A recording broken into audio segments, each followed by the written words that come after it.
With the election on July 4, it's important that people are reminded about what Keir Starmer has publicly said over the last few years and what he would do with political power. Keir Starmer would be an awful Prime Minister and he does not deserve your vote. Here's why. Please note the content warning.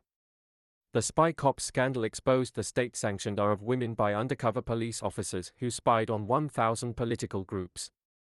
A bill which allowed undercover police officers to break the law went to a vote. Here's how Starmer responded. Keir Starmer is anti-trans. He supports teachers outing LGBT+ pupils to parents. Children who are trans who don't want to tell their parents about their gender identity do so for a reason, namely the fear of harm from an anti-trans parent. Yet, this is what Starmer said. The CAS review not only denies almost all research on adolescent gender treatment, including a blanket denial of all non-English language research, but also suggests that 24-year-olds aren't allowed to independently transition. Starmer's Labour shamefully support this review. There is a hostile environment towards trans people which has led to the denial of gender-affirming healthcare.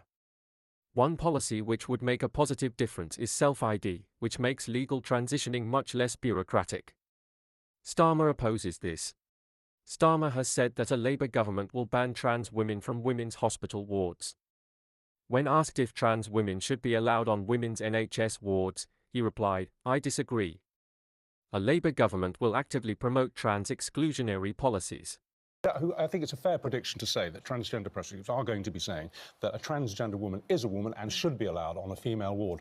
If one of them was sitting here and said that to you, what would be your response? Well, I disagree. I disagree. The Gender Recognition Reform Bill simply seeks to make the process for legally recognising a trans man or trans women's gender more respectful and straightforward. It was passed in the Scottish Parliament. Westminster blocked it via Section 35. Starmer abstained. In April 2023, the EHRC published advice in relation to amendments to the Equality Act which would negatively impact trans people. Senior officials also left the equalities watchdog due to transphobia. Whilst numerous trans activists condemned the review, Starmer welcomed it.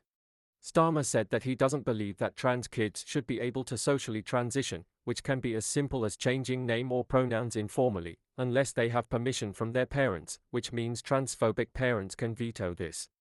Two of Rosie Duffield's staffers left her office citing her overtly transphobic views. She spread mistruths about trans healthcare, and liked a tweet which denied that trans people were persecuted by the 1933 to 1945 German government.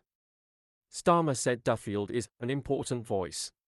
And very open to talking to Rosie. Of course, she's an important voice in the Parliamentary Labour Party, and whether it's Rosie Duffield or anybody else, any discussion has to be had with tolerance and respect, and that's what I want and expect of the whole of my Parliamentary Labour Party. Keir Starmer was the only Labour leadership candidate to not sign the Labour campaign for trans rights pledges.